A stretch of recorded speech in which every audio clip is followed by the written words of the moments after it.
Whitebeard is godlike, and today I'm going to be showcasing my deck profile. With the release of Edward Newgate, Marco, and Moby Dick, this deck is primed to take over the meta. If you enjoy content like this, make sure to subscribe. First up, I play 4 Vista. Vista is a Whitebeard card that most people are familiar with because people play it in Zoro because it has a great effect. On play, you get to KO a card with 3k stat. So obviously an incredible card. With Moby Dick up, it goes to 5k so you can hit life. Definitely a 4-of that you want to play. Next up is Squard, and I'm playing only 3 copies of him. Squard's an interesting card. Its on-play effect is if you have a Whitebeard leader, you can subtract 4k stat of a character on play. So it's a pretty interesting effect. You also have to take 1 card from your life, so it gets you closer to Moby Dick, which I like a lot. A big benefit to this card is that it pairs really well with another card I'll be showing later in the profile, and has a really good stat line of 5k at a 3 cost. With Moby Dick, it goes to 7, so you're hitting life pretty easily. Next up is my favorite card of the entire deck, 4 copies of Marco. Marco is one of the few blockers that you play in the deck, but it has an incredible effect. So it's a 4 cost 5k blocker with an effect that if you get KO'd, you can pitch a Whitebeard card to then revive it rested, which is just an incredible effect. It only works if you have 2 or less life, but nonetheless, it's still an incredible blocker. You get to just bring it back for free every single turn, assuming you have cards in hand, of course. But yeah, definitely one of my favorite cards in the entire deck. I may be a little bit biased just because I'm a massive fan of the artwork, but nonetheless, it's still an amazing card that you definitely want to play 4 of. Next up, 4 copies of Jozu. Jozu is one of the best cards in the entire deck because for one, it's a 2k counter, and it has an incredible ability that it has rush when you equip 1 Dawn to it. So in the late game, you basically want to hold all your Jozus until like one of the last turns of the game. Drop it for 4 costs, attach 1 Dawn. So you put it to 5, and then with Moby Dick up, it goes to 7. So you're basically rushing them for 7 for a 4 cost, which is just nuts in my opinion. Definitely how you win the late game, and in the early game is a 2k counter. Though you probably don't want to use it as a 2k counter. You definitely have to figure out when you want to use it, when it's optimal to use it. I like to save it until the late game, but yeah, fantastic card. Definitely a card you want to play 4 copies of. Next up is 4 copies of Atmos. Atmos is pretty easy to explain as it is a vanilla, but it is a 4 cost with 6k stat. Obviously with Moby Dick, it goes to 8, which is just incredible for the late game. There's not too much to say about this card, but overall it is still really good. You want to see it, which is why you're still running 4 copies of it. Next up, 4 copies of King Du.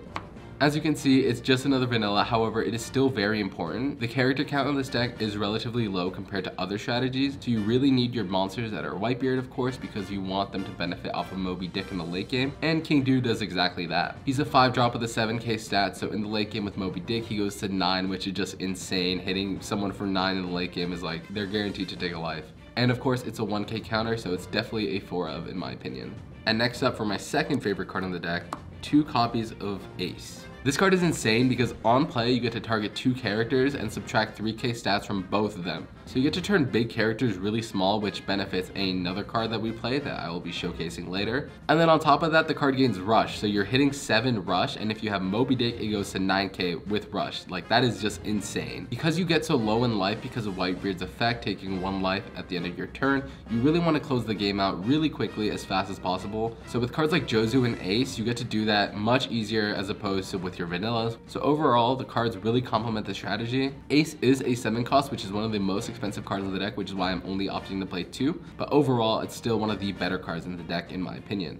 Next up, we have the Emperor himself, 3 copies of Edward Newgate. So while deck building, I've noticed a lot of Whitebeard lists don't actually play Edward Newgate in an Edward Newgate deck, which I think is really funny. However, I believe the card really complements the strategy since on play, you can make it so during the end of your turn, you do not take a card off your life, so you get to stall out another turn. And it also gives your Edward Newgate leader a 2k plus stat, so it goes from 6k to 8, which I think is just incredible. And of course, on the following turn, Edward Newgate has the effect that if you attach 2 Dawn to it and you attack, you can KO a character with 3k or less stat. So this card is complemented really well by cards like Ace and Squard. And with Moby Dick on the field, since Edward Newgate brings your leader to 6 to 8, Moby Dick brings it to 10k. Having leader with 10k stat, in my opinion, is just way too good not to play. So overall, this card applies a ton of pressure and utility, which is the reason why I choose to run it. So next up, for the non-Whitebeard characters, I play 4 copies of Otama.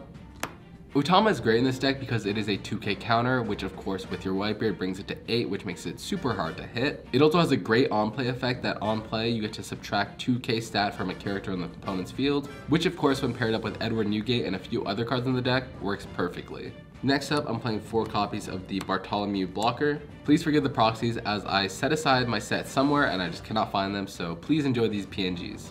The reason why I'm opting to play this blocker as opposed to Tony Chopper is because this blocker is a 2-drop with a 2k stat with the effect that if you attach 2 Dawn during your opponent's turn, it gets plus 3k stat, which brings it to a 5k stat total. This is incredibly important as during your opponent's turn, it cannot be destroyed by cards like Vista and Nico Robin. It's also a 1k counter and Tony Chopper isn't even a counter at all. So because of all these reasons, Bartholomew is definitely the blocker you want to play in Whitebeard. So next up, I'll be showcasing the event cards. Traditionally in Whitebeard decks, you do play more event cards than you would in any other deck, however they complement the strategy way too well to not play. First off, we play 3 copies of Seaquake. Seaquake says during your main, if you have the Whitebeard leader, which of course we do, you can KO a character with 3k stat or less. So this card pairs up really nicely with Otama, Squad, and Ace to just KO big monsters on the field for basically free, as this only is a 1-cost event card. It also has the trigger effect, which is kind of whatever. You get to minus a character or leader 3k stat, so it's okay. So if you do see it off the trigger pile, it's a decent effect. Next up, I am playing 3 copies of Guard Point. Guard Point is rather simple. It is a 1-cost counter event card. The effect reads up to one of your leader or character gains 3k stat for the battle. So essentially in the late game when your Whitebeard is at 6 or 8, you just want to give it plus 3, so you can bring it to 9k or 11k stat, which is just insane. It makes your leader so hard to hit,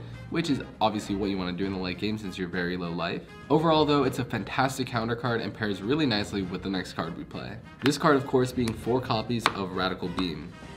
Radical Beam is a 1-cost event card counter that says during the battle, a leader or character gains 2k stat. However, if you have 2 or less life, since you're playing Whitebeard, that's always going to be the case, you get an additional 2k stat. So you can make your Whitebeard that has a 6k stat 10k immediately. And if you have the Whitebeard character on the field, it goes to 12k stat. So as you can see, the theme of the deck is protect Whitebeard at all costs. The trigger effect is not that good. You can use it and give a leader or character 1k stat. So I guess if you see off the trigger, you can use it, but I'd much rather gain 4k. And lastly, we have what probably is the best card in the entire deck, 4 copies of Moby Dick.